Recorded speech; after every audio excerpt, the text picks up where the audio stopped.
It was 1864. Adams George Archibald returned home from the Quebec Conference with the Quebec Resolution. He's the supporter of his whole family. He decided to declare the latest news that happened in Quebec to his family. As we all know that people may have different opinions, even they are in the same family, let's take a look about what will happen after Adams stepped into his house. Rachel! Rachel! We cannot pay our bills. Did you know what happened in Quebec? Did you hear what I said? What was that? We ran out of money. I dare not write another check. How could that be? We should even have some monthly surpluses. Only if you are no longer purchase the British cigars and wines. But those are only cigars and wines. They shouldn't take that. Don't you understand that imports are all expensive, Minister? Since the Civil War started in America in 1861, our trade with Americans become harder and harder. It could be ended at any time. Well, I will economize. Only 4 cigars a day. You are insufferable. So, what happened in Quebec? Yes, my lady. We come off the Quebec Resolution. What's that about? Are you going to have an argument again? What? No, my son. We are just talking about the meeting in Quebec and the Quebec Resolution. Excited and delighted about it. I guess that's good news. Let's go have supper then. I will tell all of you about that. So, Dad, what's the good news about? During the Quebec Conference for 13 days, 33 delegates discussed the basic system of the future government and the anticipation of the Confederation. MacDonald wanted a legislative union, Cartier wanted a federal union, and so did the other leaders give out their ideas. At last, they decided on a federal union, and this was well known as the Quebec Resolution. In the light of the Quebec Conference, the time is ripe. A hopeful country will be formed. What a brilliant decision! It will be considered a significant moment that will be recorded in history. What? You mean that Nova Scotia will become a part of an independent country, my son? Well, yes, very likely. We will establish a new country with Canada East, Canada West, and New Brunswick. Is that right? Exactly, just like what you said. We are also planning to expand our borderline to the west coast. That was George Brown's idea. Yes, all the way west. We might form the biggest country in the world.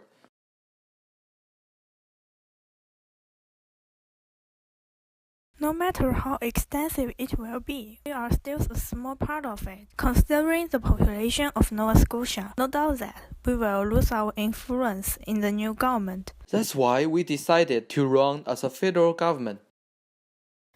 Those French Canadians are warrior than us, and the federal government system can save their language and culture. All of us wish to have a provincial government to protect our own interest. That sounds like how Americans did. It feeds a large country and a diverse group of people. Bush. Your manner, Ace. Adams, my son, do you remember that I told you to feel proud of being a British, even you are living in a colony overseas? Yes, my father. Without Great Britain, things will be unmanaged. All of us shall feel grateful to our mother country and Her Majesty. I know things have changed. Many people think Britain has abandoned her colonies. At this moment, we should show our loyalty and dedication to the mother country, not try to betray her and talk something like that goddamn Quebec Resolution. Father, it's people in this new land who build all these things. Being a colony is a great unfairness for them. How could you say such thought? It's bloody treason. I must think for my people. Yes, you bet. Fun. I understand nothing will be everlasting. and I will support your decision, Adams. Father, Make sure that the British North America will never turn on Britain. I hope so. Dear, how's the chairman Charles Tupper? Does he feel confident about the Quebec resolution? Isn't he the one who makes it well known? Anxious. After all, it's something vehicle and related to everyone. Okay, as what do you say so? The taxes will probably increase. For what? The United Army that protects us. Americans will come toward us after they finish their own business. They will not. It's better for us to be prepared. I think our defense may not be enhanced. Well, look, if we try to defend our enemies from the US, we must set our armies at a place where they will likely attack.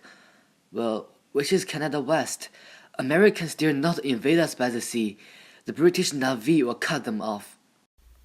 We will pay for Canada West defense. Colonies should help each other. What's the point? I see no enemy against Nova Scotia right now. Don't you know that the Quebec Resolution will give us one? And Fenians, those Irish Americans went to take over New Brunswick. True. Since there's no one attacking us right now, why do we need a stronger defense? People can have a peaceful and wealthy life when we remain who we are. How could my son end up this improvident? Listen up, my boy.